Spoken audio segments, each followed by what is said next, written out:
तो अब next concept जो हमें समझना है वो है OTM, ITM और ATM का कंसेप्ट। और आप 100 रुपीज का ही पुट ऑप्शन बाय करते हैं तो एट द मनी तो सेम रहेगा, लेकिन इस केस में इन द मनी क्या हो जाएगा, वो होगा 110 रुपीज। और इस केस में जो out of the money option होगा वो होगा 90 रुपीज।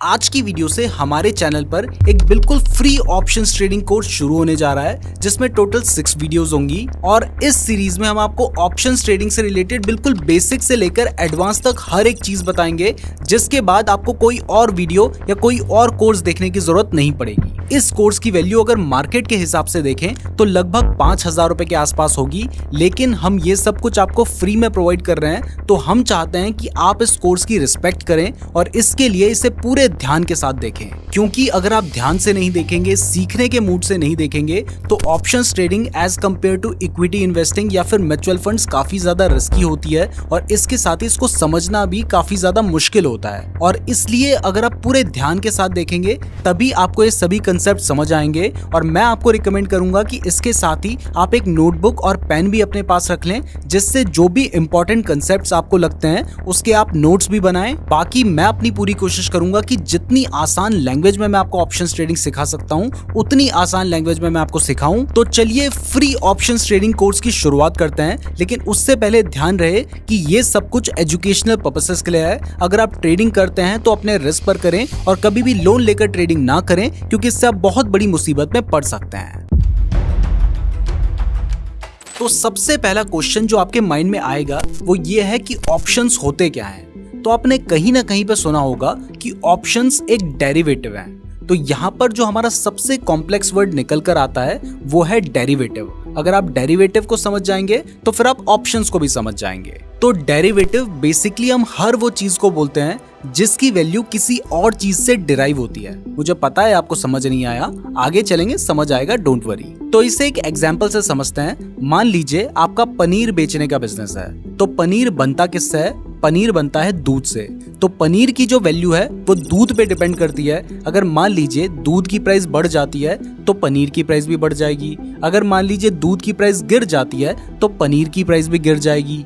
तो इस केस में जो पनीर है वो एक डेरिवेटिव है जिसकी वैल्यू दूध पर डिपेंड करती है। इसका एक दूसरा एग्जांपल आपको दूं तो मान लीजिए आप एक फ्लैट खरीदने का कॉन्ट्रैक्ट करते हैं, जिस फ्लैट की वैल्यू 50 लाख रुपए है और उसको खरीदने के लिए आप 1 लाख रुपए का एडवांस दे देते हैं। अब आपके फ्लैट खरीदने के नेक्स्ट डे ही होता यह है कि जहां पर आपने फ्लैट खरीदने का कॉन्ट्रैक्ट किया था ना, उसी लोकेशन में एक बहुत ही बड़ा मॉल बनना शुरू हो जाता है। तो अब जाहिर सी बात है कि जो फ्लैट है उसकी वैल्यू बढ़ जाएगी और मान लेते हैं कि वो बढ़कर अब 1 करोड़ रुपए हो जाती है। अब ऐसे में आपका दोस्त अगर आपको बोलता है कि यार जो तूने फ्लैट बुक किया है ना, वो फ्लैट मैं खरीदना चाहता हूँ, तो जो तूने बुकिंग कर रखी है वो बुकिंग तू मुझे दे दे, मैं तेरे 1 लाख रुपए तुझे दे देता हूँ। तो इस केस में क्या आप अपने दोस्त को सिर्फ 1 लाख रुपए देकर ही वो बुकिंग या फिर वो कॉन्ट्रैक्ट दे देंगे? नहीं, क्योंकि आपको पता है कि अब उस फ्लैट की वैल्यू बढ़ गई है, तो इस हिसाब से आपका जो कॉन्ट्रैक्ट है उसकी वैल्यू भी बढ़ गई है। तो अब आप उसे बोलेंगे कि देख ये जो कॉन्ट्रैक्ट है इसकी वैल्यू तो 1 ही लाख रुपए है,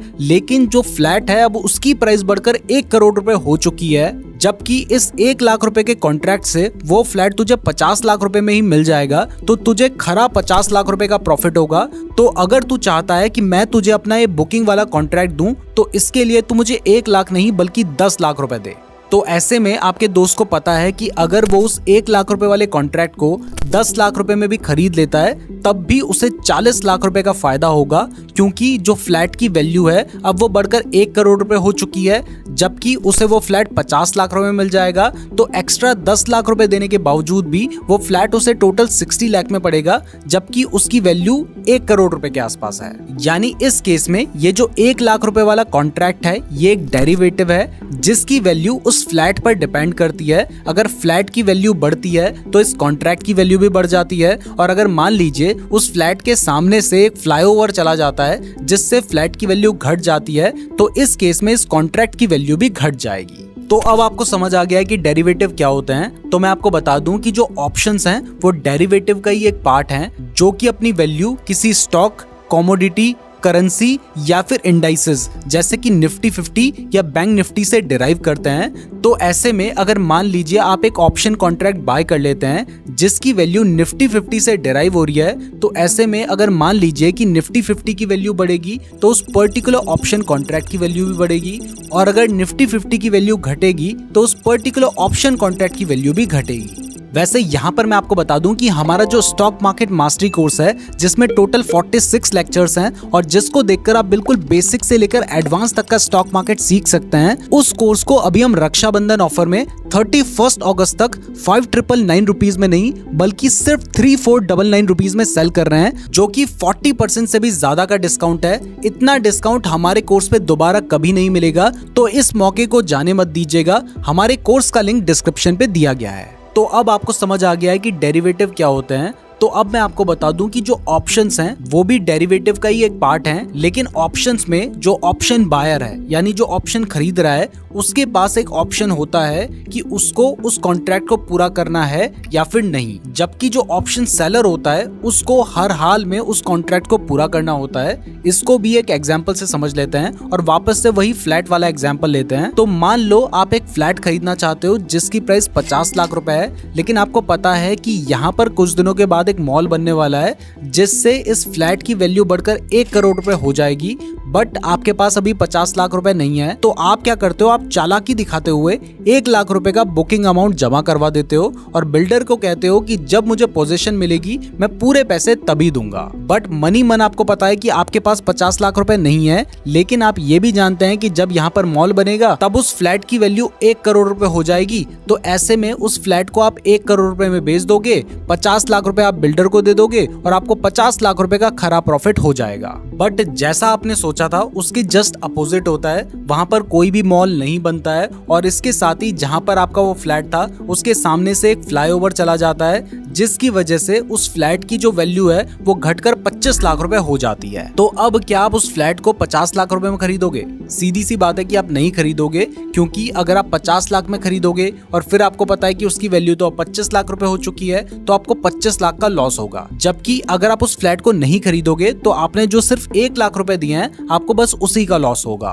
तो ऑप्शंस कॉन्ट्रैक्ट इसी तरीके से काम करते हैं, जिसमें जो ऑप्शन बायर है, जो कि इस केस में आप थे जिसने 1 लाख रुपए देकर कॉन्ट्रैक्ट खरीदा था, उसके पास एक राइट होता है जो कि उस पर्टिकुलर एसेट को, जो कि इस केस में वो फ्लैट था, उसको एक पर्टिकुलर प्राइस जो कि 50 लाख रुपए थी उसमें खरीद सकता है। जबकि जो ऑप्शन सेलर होता है, जो कि इस केस में वो बिल्डर था जिसने आपको वो फ्लैट बेचा था, उसकी यहाँ पर बाउंडेशन होती है कि उसे अगर ऑप्शन बायर चाहे तो उस पर्टिकुलर प्राइस में ही, जो कि इस केस में 50 लाख रुपए थी, उस पर्टिकुलर एसेट को, जो कि इस केस में वो फ्लैट था, उसको बेचना पड़ेगा। यानी यहाँ पर जो ऑप्शन बायर है उसके पास तो राइट है कि वो खरीदे या फिर ना खरीदे, क्योंकि उसने एक प्रीमियम दिया है जो कि इस केस में 1 लाख रुपए था। लेकिन जो ऑप्शन सेलर है उसकी बाउंडेशन होती है कि अगर ऑप्शन बायर चाहेगा तो फिर उसको बेचना ही पड़ेगा। तो इसी तरीके से ऑप्शन कॉन्ट्रैक्ट काम करते हैं। अब ये तो हमने आपको सिर्फ समझाने के लिए बताया था। अगर इसे शेयर मार्केट से कंपेयर करें तो यहाँ पर ऑप्शंस बेसिकली रेडीमेड कॉन्ट्रैक्ट्स होते हैं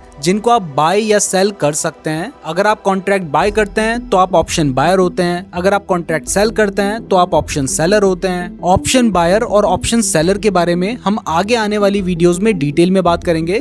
फिलहाल आप इतना समझ गए हैं कि ऑप्शन बायर कौन है और ऑप्शन सेलर कौन है। अब वीडियो में आगे बढ़ने से पहले मैं आपको बता दूं कि अगर आप ट्रेडिंग करना चाहते हैं तो इसके लिए आपको कैंडलस्टिक पैटर्न की नॉलेज होनी चाहिए। और अच्छी बात यह है कि हमने बिल्कुल फ्री में कैंडलस्टिक पैटर्न के ऊपर एक प्लेलिस्ट बना रखी है जिसमें टोटल 3 वीडियोस हैं और उन 3 वीडियो को देखकर आप पूरे कैंडलस्टिक पैटर्न को सीख सकते हैं, जिसको लोग 4 से 5 हजार रुपए में सेल करते हैं। तो अगर आप बिल्कुल फ्री में कैंडलस्टिक पैटर्न का कोर्स करना चाहते हैं तो हमारी पूरी प्लेलिस्ट का लिंक डिस्क्रिप्शन पे दिया गया है, तो डिस्क्रिप्शन जरूर चेक कर लीजिएगा। तो अब आपको ऑप्शन कॉन्ट्रैक्ट क्या होता है, ऑप्शन बायर कौन होता है, ऑप्शन सेलर कौन होता है, ये तो समझ आ गया है। तो इस जगह पर आपके लिए पुट और कॉल कॉन्ट्रैक्ट को समझना जरूरी है। तो कॉल को सी यानी कॉल यूरोपियन और पुट को पी यानी पुट यूरोपियन भी कहा जाता है, लेकिन जनरली इसको कॉल एंड पुट ही बोलते हैं या फिर सी और पी बोलते हैं। तो पहले ऑप्शन बायर के पर्सपेक्टिव से इसको समझते हैं। तो जैसे मान लो कोई स्टॉक है XYZ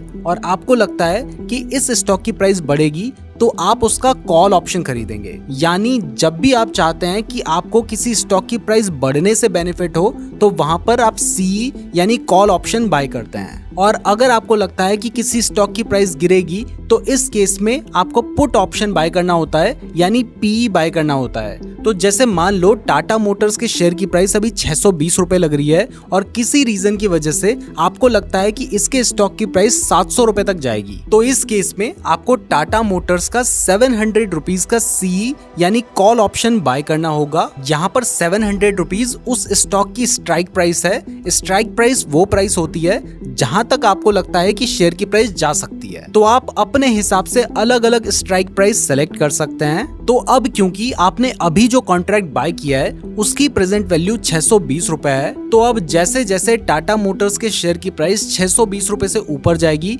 वैसे वैसे आपको बेनिफिट होगा। यानी जरूरी नहीं है कि अगर शेयर की प्राइस 700 रुपए से ऊपर जाएगी तभी आपको बेनिफिट होगा। आपने 620 रुपए जब उसकी प्रेजेंट वैल्यू चल रही थी तब बाय किया था, तो जैसे जैसे प्राइस बढ़ने लगेगी वैसे वैसे आपने जो ऑप्शन बाय किया है उसकी प्राइस भी बढ़ेगी और आपको प्रॉफिट होगा। तो मान लो जब 620 रुपए टाटा मोटर्स की प्राइस चल रही थी तब आपने वो 700 रुपए वाला कॉन्ट्रैक्ट बाय किया था, तो अगर मान लीजिए अगले दिन ही प्राइस बढ़कर 660 रुपए चली जाती है टाटा मोटर्स की, तो आपने जो कॉन्ट्रैक्ट बाय किया था उसकी प्राइस भी बढ़ चुकी होगी और आप चाहें तो अगले दिन ही उसको सेल करके प्रॉफिट अर्न कर सकते हैं। और इसके अपोजिट अगर मान लीजिए टाटा मोटर्स की शेयर की प्राइस गिरने लग जाती है तो इस केस में आपका लॉस भी होना शुरू हो जाएगा। यानी आपने जिस प्राइस में उस ऑप्शन को बाय किया था उस ऑप्शन कॉन्ट्रैक्ट की वैल्यू भी घटने लग जाएगी, जिससे आपको लॉस दिखाई देगा। अब ये हम आपको कॉल ऑप्शन के हिसाब से बता रहे थे। अगर मान लीजिए अभी टाटा मोटर्स के शेयर की प्राइस 620 रुपए चल रही है और आपको लगता है कि इसकी प्राइस घटकर 600 रुपए पे आ सकती है, तो आप टाटा मोटर्स का 600 रुपए का पुट ऑप्शन बाय कर सकते हैं। तो इस केस में क्योंकि आपने पुट ऑप्शन बाय किया है तो जैसे जैसे टाटा मोटर्स के शेयर की प्राइस गिरेगी तब आपको प्रॉफिट होगा, और अगर मान लीजिए बढ़ने लग जाती है तो आपको लॉस होगा। तो अभी तक मैंने आपको काफी थ्योरी समझा दिया है, तो चलिए अब थोड़ा प्रैक्टिकली भी समझ लेते हैं। तो अभी मैंने अपना डीमैट अकाउंट खोल लिया है। अगर आप ट्रेडिंग के लिए डीमैट अकाउंट खुलवाना चाहते हैं तो कुछ अच्छे डीमैट अकाउंट के लिंक मैंने आपको डिस्क्रिप्शन पे दे रखे हैं, तो आप डिस्क्रिप्शन जरूर चेक कर लीजिएगा। तो जैसे मान लीजिए अगर आप टाटा मोटर्स का ऑप्शन कॉन्ट्रैक्ट बाय करना चाहते हैं तो इसके लिए आपको सर्च करना होगा टाटा मोटर्स। जैसे आप टाटा मोटर्स लिखकर सर्च मारेंगे तो यहाँ पर आपको दिखाई दे रहा है OPT जिसमें लिखा है, यानी ये ऑप्शन कॉन्ट्रैक्ट है।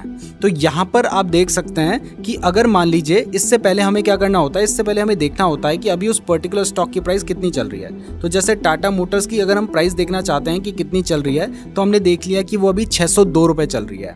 तो अब आपको क्या करना है, आपने यहाँ पर सर्च करना है टाटा मोटर्स, और अगर आपको लगता है कि अब प्राइस बढ़कर 610 रुपए या 620 रुपए जा सकती है तो यहाँ पर हमने सबसे पहले स्टॉक का नाम लिखा है कि हम कौन से स्टॉक का ऑप्शन बाय करना चाहते हैं, उसके बाद हम लिखेंगे प्राइस। तो जैसे अगर आपको लगता है 610 रुपए जा सकती है तो आपने 610 लिखा है। तो जैसे ही आप 610 लिखेंगे तो यहाँ पर आपको दिखाई दे रहा है कि आपको दो ऑप्शन दिखाई दे रहे हैं, कॉल भी दिखाई दे रहा है, पुट भी दिखाई दे रहा है। तो अगर आपको लगता है कि 610 रुपए तक प्राइस बढ़कर जा सकती है तो आप यहाँ पर टाटा मोटर्स का 610 रुपीज का सी यानी कॉल ऑप्शन बाय कर सकते हैं। और इसके साथ ही आपको यहाँ पर एक डेट भी देखने को मिल रही है जो कि है 31 अगस्त 2023। तो ये जो डेट है ना, ये इसकी एक्सपायरी है।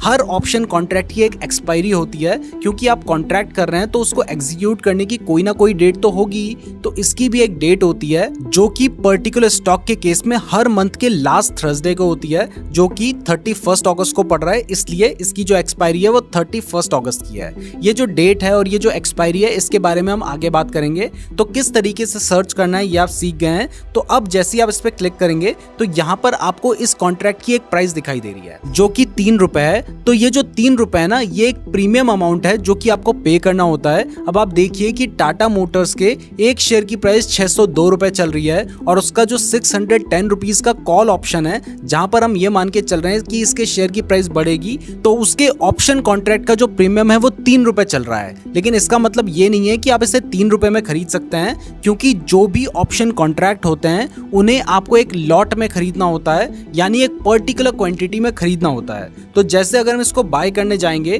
तो यहाँ पर हमें दिखाई दे रहा है कि जो टाटा मोटर्स का लॉट साइज है वो 1425 का है। यानी अगर हम इसका एक लॉट खरीदना चाहते हैं तो हमें मिनिमम 1425 क्वांटिटी खरीदनी होगी। तो जैसे मैं 1 लिखता हूँ तो यहाँ पर आप देख सकते हैं कि अगर मैं टाटा मोटर्स का 610 रुपए का कॉल ऑप्शन बाय करना चाहता हूँ 31 अगस्त की एक्सपायरी का, तो वो मुझे पड़ रहा है 4,417 रुपए और 50 पैसे में, जिसमें टोटल मुझे 1425 क्वांटिटी मिलेगी। अब ऐसे ही अगर मान लीजिए मैं रिलायंस इंडस्ट्रीज का कॉल ऑप्शन बाय करना चाहता हूँ या फिर पुट ऑप्शन बाय करना चाहता हूँ, ये सब कुछ मैं आपको सिर्फ एग्जाम्पल के लिए बता रहा हूँ, इन बात का ध्यान रखिएगा। तो पहले हमें देखना होगा कि रिलायंस इंडस्ट्रीज के शेयर की प्राइस कितनी चल रही है, तो वो चल रही है 2443 रुपीज। तो अब अगर आपको लगता है कि रिलायंस के शेयर की प्राइस गिर सकती है तो आपको क्या बाय करना होता है, आपको पी यानी पुट ऑप्शन बाय करना होता है। तो हम मान लेते हैं कि रिलायंस के शेयर की प्राइस 2400 रुपए तक जा सकती है, तो हम यहाँ पे लिखेंगे रिलायंस 2400। जैसे ही मैंने 2400 लिखा है तो यहाँ पर क्योंकि हम ये मान के चल रहे हैं कि शेयर की प्राइस गिरेगी, तो हम यहाँ पर पुट ऑप्शन ले रहे हैं। तो यहाँ पर पी वाले पे हमने क्लिक किया और जैसे ही इसके बाय पे हम क्लिक करते हैं तो इसमें आप देख सकते हैं कि इसका जो प्रीमियम है वो 13 रुपीज़ एंड 10 पैसे का चल रहा है और यहाँ पर इसके जो एक लॉट की प्राइस है वो 250 रुपीज़ है। यानी अगर मैं इसका एक लॉट खरीदूंगा तो वो मुझे 3,275 रुपए का पड़ेगा, जिसमें मुझे टोटल 250 क्वांटिटी मिलेगी। अब ऐसे ही अगर मान लीजिए आप किसी पर्टिकुलर इंडाइसेस का ऑप्शन बाय करना चाहते हैं, जैसे अगर आप बैंक निफ्टी का ऑप्शन बाय करना चाहते हैं तो आपको सर्च करना है बैंक निफ्टी, और जैसे ही आप बैंक निफ्टी लिखेंगे तो आपको दिखाई देगा कि अभी बैंक निफ्टी कितना चल रहा है, वो चल रहा है 44,500। तो अगर आपको लगता है कि ये बढ़कर 44,600 जा सकता है, तो क्योंकि आप ये मान के चल रहे हैं कि इसकी प्राइस बढ़ेगी तो आप कॉल ऑप्शन लेंगे। तो आपने 44,600 का कॉल ऑप्शन पे क्लिक किया तो इसका जो प्रीमियम चल रहा है वो 150 रुपीज का चल रहा है और यहाँ पर इसके जो लॉट का साइज है वो 15 है। यानी अगर आप इसका एक लॉट खरीदेंगे तो वो आपको 2,253 रुपीज का पड़ेगा। बैंक निफ्टी सबसे ज्यादा ट्रेड होने वाला ऑप्शंस है। ज्यादातर लोग बैंक निफ्टी में ही ट्रेड करते हैं, लेकिन ये बहुत ही ज्यादा रिस्की होता है, बहुत ही ज्यादा वॉलेटाइल होता है और इसकी भी जो एक्सपायरी है वो 31 अगस्त 2023 की आपको दिखाई दे रही है। अब यहाँ पर मैं आपको एक चीज दिखा दूं कि जैसे हमने देखा था कि जो बैंक निफ्टी का 44,600 का कॉल ऑप्शन है, इसका जो प्रीमियम चल रहा था वो चल रहा था 150 रुपीज का। तो अगर हम देखें कि जो बैंक निफ्टी का 44,500 का कॉल ऑप्शन है, इसका प्रीमियम कितना चल रहा है, तो क्योंकि ये बहुत ज्यादा पास है तो इसका जो प्रीमियम है वो और ज्यादा चल रहा है 198 रुपीज का। और अगर हम थोड़ा दूर का देखेंगे, जैसे हम 44,700 का कॉल ऑप्शन देखेंगे तो वो आप देखिए वो चल रहा है लगभग 113 रुपए का, यानी सस्ता मिल रहा है। यानी एक पर्टिकुलर स्टॉक या इंडाइसेस की जो प्राइस अभी चल रही है, आप उसके जितने पास का ऑप्शन बाय करेंगे वो आपको उतना महंगा मिलेगा और जितने दूर का आप ऑप्शन बाय करेंगे वो आपको उतना सस्ता मिलेगा। लेकिन जितने पास का आप ऑप्शन बाय करेंगे उसमें जो प्राइस का जो उतार चढ़ाव है, जो वॉलेटिलिटी है वो ज्यादा होगी और जितने दूर का आप बाय करेंगे उसमें जो वॉलेटिलिटी है वो उतनी कम होगी। अब अभी मैंने आपको पुट एंड कॉल के बारे में बताया है, तो यहाँ पर मेरा आपसे एक सवाल है जिसका जवाब आपको कमेंट बॉक्स में देना है। हमारी टीम सभी कमेंट्स को चेक करती है और अच्छे कमेंट्स को हम हार्ट भी देते हैं, तो आपको जवाब जरूर देना है और इससे हमें ये भी समझ आएगा कि आपको जो कुछ हम समझा रहे हैं वो सही में समझ आ भी रहा है या फिर नहीं। तो क्वेश्चन ये है कि आपको बताना है कि कॉल यानी सी और पुट यानी पी के बीच में डिफरेंस क्या होता है। अगर आपको जवाब पता है तो अभी के अभी कमेंट कीजिए और अगर जवाब नहीं पता है तो एक बार वीडियो को थोड़ा पीछे से देखिए, आपको समझ आ जाएगा। हमने बहुत अच्छे से डिस्कस किया है। अब हमने थोड़ा बहुत प्रैक्टिकली देख लिया है, तो अब नेक्स्ट कंसेप्ट जो हमें समझना है वो है ओटीएम, आईटीएम और एटीएम का कंसेप्ट। तो चलिए इसे भी एक एग्जांपल से समझते हैं। जैसे मान लो अभी एक पर्टिकुलर स्टॉक की जो प्राइस है वो 100 रुपीज चल रही है, तो 100 रुपीज इसकी करंट प्राइस है। अब अगर मान लीजिए आप उस स्टॉक के 100 रुपीज का ही कॉल या पुट ऑप्शन बाय करते हैं, तो इस केस में आप जो ऑप्शन बाय कर रहे हैं उसको एट दी मनी ऑप्शन कहा जाएगा। अब ऐसे ही अगर मान लीजिए एक स्टॉक की जो प्राइस है वो 100 रुपीज चल रही है और आप 110 रुपीज का कॉल ऑप्शन बाय करते हैं, तो क्योंकि इस केस में आपकी जो स्ट्राइक प्राइस है वो करंट प्राइस से ज्यादा है, इसलिए उसे out of the money option कहा जाता है। अब इसके बाद नेक्स्ट अगर मान लीजिए कि स्टॉक की प्राइस 100 रुपीज चल रही है और आप उसके 90 रुपीज का कॉल ऑप्शन बाय कर रहे हैं, यानी आप ये कह रहे हैं कि शेयर की प्राइस 90 रुपीज से ज्यादा रहेगी, तो वो तो ऑलरेडी 90 रुपीज से ज्यादा है। तो इस केस में आप बाय तब भी कर सकते हैं, लेकिन उसको इन द मनी ऑप्शन कहा जाता है। और इसका उल्टा अगर मान लीजिए आप पुट ऑप्शन बाय कर रहे हैं और शेयर की प्राइस 100 रुपीज चल रही है और आप 100 रुपीज का ही पुट ऑप्शन बाय करते हैं तो एट द मनी तो सेम रहेगा, लेकिन इस केस में इन द मनी क्या हो जाएगा, वो होगा 110 रुपीज, क्योंकि शेयर की प्राइस ऑलरेडी 110 रुपए से नीचे गिर चुकी है। और इस केस में जो out of the money option होगा वो होगा 90 रुपीज, क्योंकि अभी शेयर की प्राइस गिरकर 90 रुपीज तक नहीं गई है। अब आपको इन द मनी ऑप्शन लेना चाहिए, एट द मनी ऑप्शन लेना चाहिए या out of the money option लेना चाहिए, इसके बारे में हम आगे आने वाले लेक्चर्स में बात करेंगे। अगर हम फर्स्ट लेक्चर में ही आपको ये सब कुछ बता देंगे तो आप में से बहुत सारे लोग कंफ्यूज हो जाएंगे। हम चाहते हैं कि जिसको ऑप्शन ट्रेडिंग के बारे में कुछ भी नहीं पता है उसको भी सब कुछ समझ आ जाए, इसलिए हमने इस कोर्स को 6 लेक्चर्स में डिवाइड किया है ताकि हम हर चीज के ऊपर डिटेल में बात कर सकें।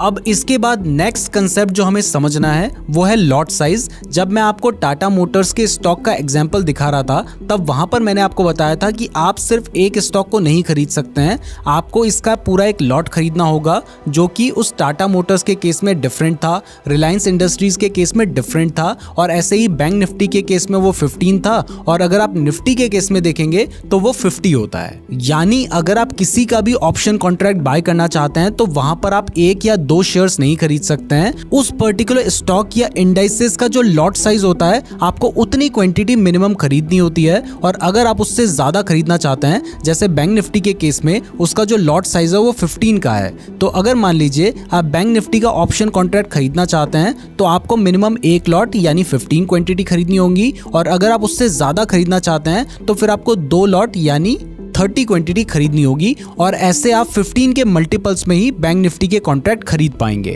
तो आपको लॉट साइज भी क्लियर हो गया है। तो अब बात करते हैं एक्सपायरी डेट की। ये भी मैंने आपको प्रैक्टिकली दिखाया था और इसीलिए ही दिखाया था ताकि जब मैं आपको एक कंसेप्ट समझाऊं तो आपको इजीली समझ आए। तो जैसा कि हमने देखा था कि हर कॉन्ट्रैक्ट के आगे एक डेट भी लिखी हुई थी जो कि हमने 31 अगस्त की देखी थी, जो कि थर्सडे का दिन था। तो बेसिकली ये वो डेट थी जिस टाइम पर वो जो कॉन्ट्रैक्ट है वो एक्सपायर हो जाएगा। तो हर ऑप्शन कॉन्ट्रैक्ट की एक एक्सपायरी होती है और इंडियन स्टॉक मार्केट में हमें मेनली वीकली और मंथली एक्सपायरी देखने को मिलती है। जहां पर जो स्टॉक ऑप्शन है उसमें सिर्फ मंथली एक्सपायरी होती है, उनमें वीकली एक्सपायरी नहीं होती है। लेकिन जो इंडाइसेस कॉन्ट्रैक्ट होते हैं जैसे कि बैंक निफ्टी और निफ्टी के जो कॉन्ट्रैक्ट होते हैं उनमें वीकली एक्सपायरी भी होती है, बट ज्यादातर लोग जो ट्रेड करते हैं वो निफ्टी, बैंक निफ्टी या फिन निफ्टी जैसे इंडाइसेस में ही ट्रेड करते हैं और वहां पर भी वो वीकली ऑप्शंस को ट्रेड करते हैं। जैसे मान लो अगर आप फिन निफ्टी में ट्रेड करते हो जिसकी एक्सपायरी ट्यूसडे को होती है और आप उस ऑप्शन कॉन्ट्रैक्ट को थर्सडे को बाय करते हो,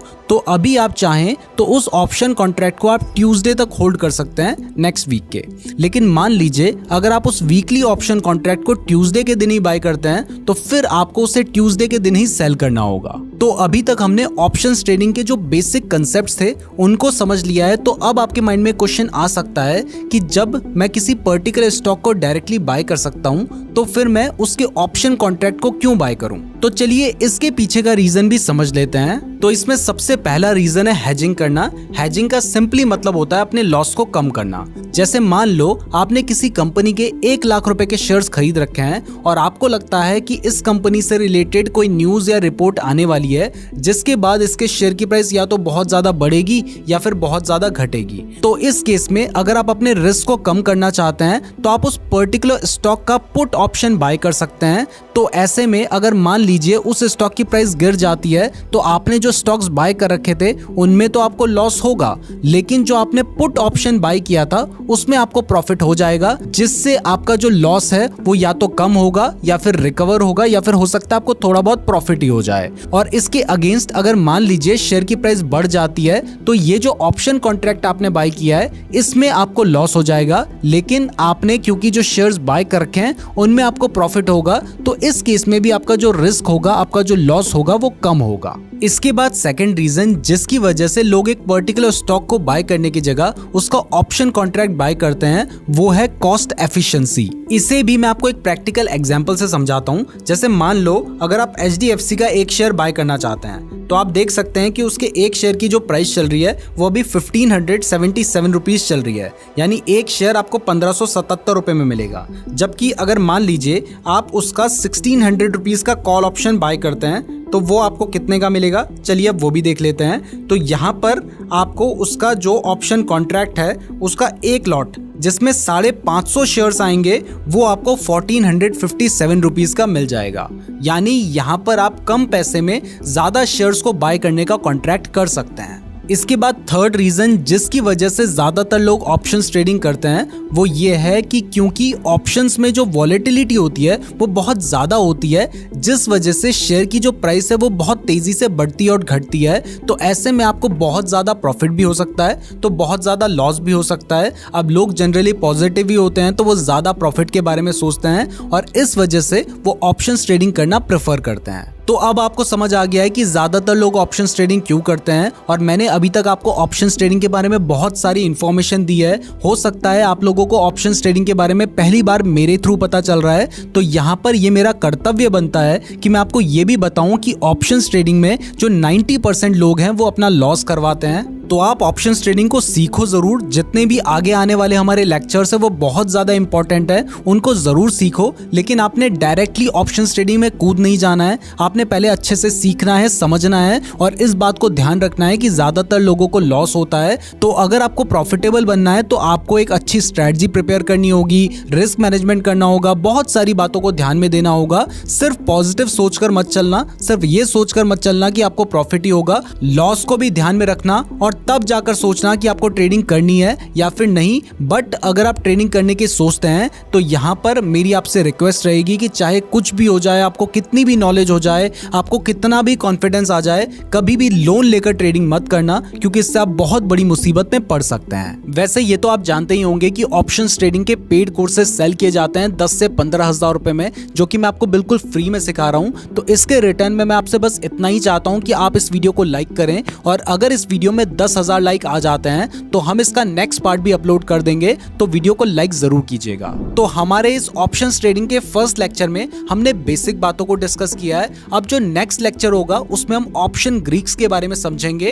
तो इस लेक्चर के लिए बस इतना ही। अगर आप चाहते हैं कि हम नेक्स्ट लेक्चर जल्दी से जल्दी अपलोड करें तो इस वीडियो को लाइक जरूर कीजिएगा। अगर इस वीडियो में 10,000 लाइक आ जाते हैं तो हम नेक्स्ट लेक्चर को भी अपलोड कर देंगे। इसके साथ ही ये पेड कोर्स जिसकी वैल्यू 5,000 रुपए है वो हम आपको बिल्कुल फ्री में दे रहे हैं। तो इसके रिटर्न में हम आपसे सिर्फ इतना चाहते हैं कि इस वीडियो को आप ज्यादा से ज्यादा लोगों को शेयर करें, हो सके तो अपने व्हाट्सएप के स्टेटस में और अपने इंस्टाग्राम के स्टेटस में लगाएं। और अगर इंस्टाग्राम स्टेटस में लगाओगे तो मुझे टैग भी करना। इसके अलावा अगर आप हमारी बुक बाय करना चाहते हैं, फ्री और बेस्ट डीमैट अकाउंट खुलवाना चाहते हैं, या फिर हमारे basic to advance stock market mastery course को बाय करना चाहते हैं, या फिर हमारे फ्री टेलीग्राम चैनल को ज्वाइन करना चाहते हैं, तो सभी चीजों का लिंक डिस्क्रिप्शन पे दिया गया है, तो डिस्क्रिप्शन जरूर चेक कर लीजिएगा। अगर आपने यहाँ तक वीडियो देखी है तो आप हमारे लिए बहुत ज्यादा स्पेशल है, कमेंट करके जरूर बताइएगा। धन्यवाद।